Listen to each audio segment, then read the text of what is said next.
Hi friends, welcome back to M P super kitchen. Friends, ಇವತ್ತು ಕ್ಯಾರೆಟ್ನಿಂದ ಖೀರ್ ಮಾಡೋದು ಹೇಗೆ ಅಂತ ತೋರಿಸ್ತಾ ಇದ್ದೀನಿ. ಯಾವಾಗೂ ಕ್ಯಾರೆಟ್ ಅಲ್ವಾ ಅಂತಲೇ ಮಾಡ್ತಾ ಇರ್ತೀವಲ್ಲ, ಕ್ಯಾರೆಟಿಂದ ಸ್ವೀಟು ಅಂದರೆ.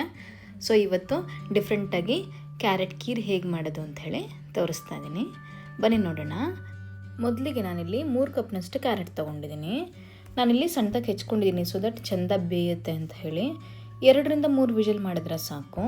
ನಾನಿವಾಗ ಇದಕ್ಕೆ 1.5 ಕಪ್ನಷ್ಟು ನೀರು ತೊಗೊಂಡಿದ್ದೀನಿ. 3 ಕಪ್ನಷ್ಟು ಕ್ಯಾರೆಟು, 1.5 ಕಪ್ನಷ್ಟು ನೀರು ತೊಗೊಂಡಿದ್ದೀನಿ. ಜಾಸ್ತಿ ಹಾಕ್ಬಿಟ್ರೆ ಫುಲ್ ಆಚೆ ಬಂದುಬಿಡುತ್ತಲ್ಲ ವಿಷಲ್ ಆಗಬೇಕಾದ್ರೆ, ಅದಕ್ಕೋಸ್ಕರ ನಾನಿಲ್ಲಿ ಸ್ವಲ್ಪ ಕಡಿಮೆನೇ ತೊಗೊಂಡಿದ್ದೀನಿ. ಇವಾಗ ನಾನಿಲ್ಲಿ 3 ವಿಷಲ್ನ ಮಾಡ್ಕೊತಾ ಇದ್ದೀನಿ. ಮಕ್ಕಳಿಗೆ ಕೂಡ ತುಂಬಾ ಇಷ್ಟ ಆಗುತ್ತಿದ್ದು. ಕ್ಯಾರೆಟಿಂದ ಮಾಡಿದ್ದಾರೆ ಅಂತ ಅನಿಸೋದಿಲ್ಲ. ಕಲರ್ ಚೇಂಜ್ ಇರುತ್ತಲ್ಲ, ತುಂಬ ಬ್ರೈಟ್ ಆಗಿರುತ್ತಲ್ಲ, ಹಾಗಾಗಿ ತುಂಬಾ ಇಷ್ಟಪಡ್ತಾರೆ.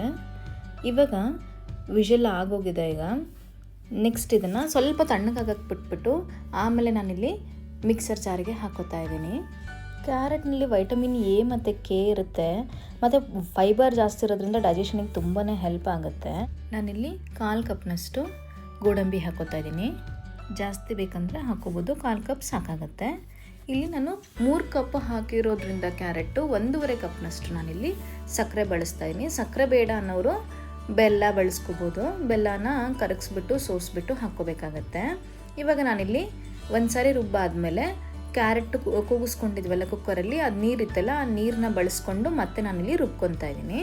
ನೋಡಿ, ಈ ರೀತಿ ಚೆಂದ ಸ್ಮೂತಾಗಿ ಪೇಸ್ಟ್ ಆಗಿರಬೇಕು. ಇವಾಗ ಇದನ್ನು ಒಂದು ಪಾತ್ರೆಗೆ ಟ್ರಾನ್ಸ್ಫರ್ ಮಾಡ್ಕೊತಾ ಇದ್ದೀನಿ.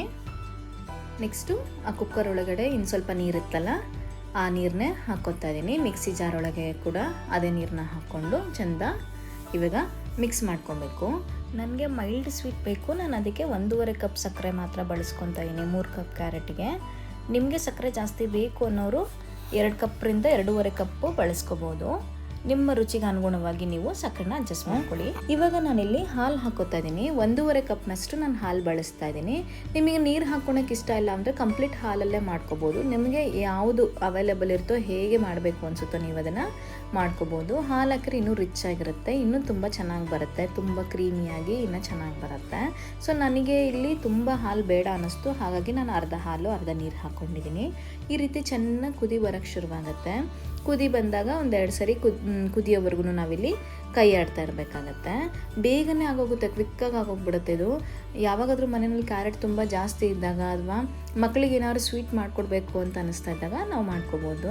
ಕೊನೆಯಲ್ಲಿ ಇದಕ್ಕೆ 1/4 ಸ್ಪೂನಷ್ಟು ನಾನಿಲ್ಲಿ ಏಲಕ್ಕಿ ಪುಡಿನ ಹಾಕ್ಬಿಟ್ಟು ಚೆನ್ನಾಗಿ ಕೈ ಆಡಿ ಇಳಿಸೋ ಆಫ್ ಮಾಡ್ಕೊಂಬಿಟ್ರೆ ಆಯಿತು ಸ್ಟವ್ವು. ಇದನ್ನು ನಾವು ತುಂಬ ಬಿಸಿ ಬೇಕಾದ್ರೂ ಹಾಗೆ ಕುಡಿಬೋದು, ಅಥವಾ ಸ್ವಲ್ಪ ಫ್ರಿಡ್ಜಲ್ಲಿ ಇಟ್ಬಿಟ್ಟು 1-2 ಅವರ್ಸ್ ಆದಮೇಲೆ ಕೂಡ ಕುಡಿಬೋದು. ಸಮ್ಮರ್ಗಾಗಲಿ ವಿಂಟರ್ಗಾಗಲಿ ಎಲ್ಲದಕ್ಕೂ ಇದು ಹೇಳಿ ಮಾಡಿಸಿದ್ದು ಖೀರ್ ಅಂತ ಹೇಳ್ಬೋದು. ನೋಡಿರಲ್ಲ ಫ್ರೆಂಡ್ಸ್, ಕ್ಯಾರೆಟ್ ಖೀರ್ನ ಹೇಗೆ ಮಾಡೋದು ಅಂತ. ಮತ್ತೊಂದು ಈಸಿ ರೆಸಿಪಿಯೊಂದಿಗೆ ಮತ್ತೆ ಬೇಗ ಮೀಟ್ ಆಗ್ತೀನಿ. ಅಲ್ಲಿವರೆಗೂ ಥ್ಯಾಂಕ್ ಯು.